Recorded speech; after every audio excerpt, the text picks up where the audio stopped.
Kamusta mga ka-fam? Welcome back sa inyong paboritong channel.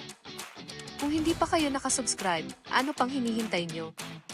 Hit that subscribe button and ring the bell para hindi nyo ma-miss ang latest chika. Grabe. Umingay ang social media dahil sa isang unexpected na bangayan. Rosmar Tan versus Ena de Belen. At ang dahilan? Isang simpleng magkamukha comment na nauwi sa ew. Nagsimula ang lahat sa isang Facebook post ng actress na si Ina de Belen, kung saan kasama niya ang kanyang boyfriend na si Jake Vargas. Kuha ang larawan matapos silang rumampa sa isang Flores de Mayo event sa Bulacan. Simple, sweet, at mukhang walang ka-issue-issue, di ba? Pero sa comment section, may isang netizen na nagkomento na napagkamalan daw niyang si Ina ay si Rosmar Tan. At hindi lang yon. Sinabi pa niyang kailangan pa niyang mag-double take dahil akala niya talaga si Rosmar. Dito na nagsimula ang tension. Nang mabasa ni Ina ang comment, nagulat siya at napasearch pa kung sino si Rosmar. At ang sagot niya, "Guys, sino ba si Rosmar? Hindi ko siya kilala." Pero mas uminit ang sitwasyon nang idagdag niya, "Please don't associate me with her. Ew." Yes, ew. Hindi ito pinalagpas ni Rosmar Tan. Sa kanyang Facebook post, agad siyang naglabas ng saloobin. "Kung maka-ew ka naman sa akin, di mo ako kilala pero ang dami mong sinasabi." At hindi pa siya tumigil. Sinundan pa niya ito ng mas matinding banat.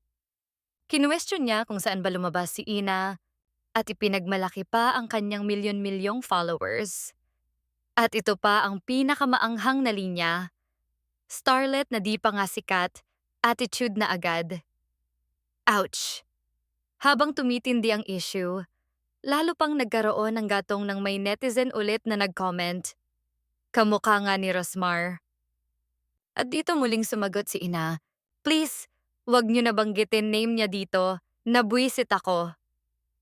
At boom! Lalo pang lumala ang tension sa pagitan ng dalawa. Pero teka, may plot twist pa. May ilang netizens na nag-defend kay Ina at sinabing baka ang EW ay hindi insulto, kundi ibig sabihin ay either way. Yes, as in abbreviation daw. Ibig sabihin, don't associate me with her either way.